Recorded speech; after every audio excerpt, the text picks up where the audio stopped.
riêng lắm chủ bày rất là cho tôi cái nó có rồi sợi đủ lóc chú agriculture minister hi vai som thum chu ka phone thei bok si la wa yen open letter hi min kan chu choice block eminent president hian ka thon mai lo chuan ti na om ka la ba article 275 kha fuching te ta na kan pui na tu jem siam na aron oma khami a khan in po ni sela khami a po khan in saitual district a po fuching om chun ka ni kala lang le talo fo ba in po ni sela kha ka thin dim na ber po ni chu lo ba kan sarkar ni ve to a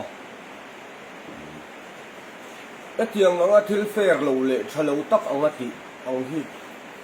tha ka ti la ba chuan fuching lo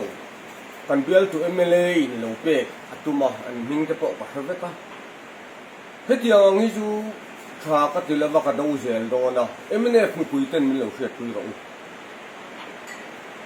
he fuching tur sen chala tanga fuching te chan pui na tur kal ang hi chu ka don ka du ma se tu na chon hetiang boi nei noi kara chon ka huwa na chon siam ma sela ya an ron siam po karim ti to chong lo mang kan bial tu MLA tenen po kanin mil lo sia chu kan sa vek to ti khan a chiang vek mai ni mi dang a lo thong